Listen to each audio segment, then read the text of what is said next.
যাবে। সো আমার ফার্স্ট স্পটটা হচ্ছে ওল্ড ফুকেট। এই জায়গাটা অনেক সুন্দর আর এই জায়গাটা হচ্ছে পিকচার তোলার জন্য একদম বেস্ট। এই জায়গার মধ্যে আপনি অনেক কালারফুল অ্যান্ড পুরান বিল্ডিংগুলা পাবেন, যেগুলোর সামনে দাঁড়ায় পিকচার তুললে অনেক সুন্দর আসে। ওল্ড ফুকেটে গেলে এই ইয়েলো বিল্ডিংটা ভুলেও মিস করবেন না, এটার সামনে পিকচারগুলা অনেক সুন্দর আসে।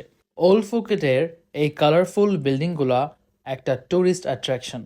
এটা বেসিকলি ছোট একটা এরিয়া, যে এরিয়ার মধ্যে অনেক কালারফুল বিল্ডিংস আছে, মার্কেট আছে, শপ আছে, ক্যাফে আছে, যেখানে আপনি হেঁটে হেঁটে ডিফারেন্ট মার্কেটে যেতে পারবেন, ক্যাফেতে কফি খেতে পারবেন।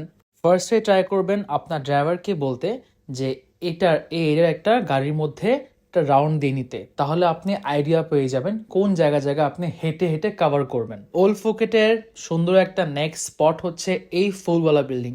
এই ফুলওয়ালা বিল্ডিং এর সামনে অনেক ভিড় থাকে আর সবাই এখানে বসে ছবি তুলে।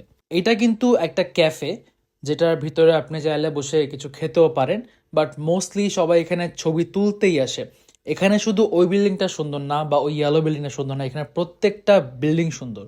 এখানে বিল্ডিংগুলো শুধু বাইরে থেকে সুন্দর না, ভিতর থেকেও অনেক সুন্দর। এখানে অনেক ক্যাফে আছে যেগুলো ভিতরে অনেক সুন্দর পিকচার আসে। শুধু বাইরে পিকচার তোলার জন্য এই এরিয়াতে 30 to 40 minutes it's good enough. But আপনারা যদি শপিং করতে যেতে চান অথবা আপনারা এখানে বসে রেস্টুরেন্টে টাইম স্পেন্ড করতে চান, তাহলে বেশি টাইম নিয়ে আসবেন।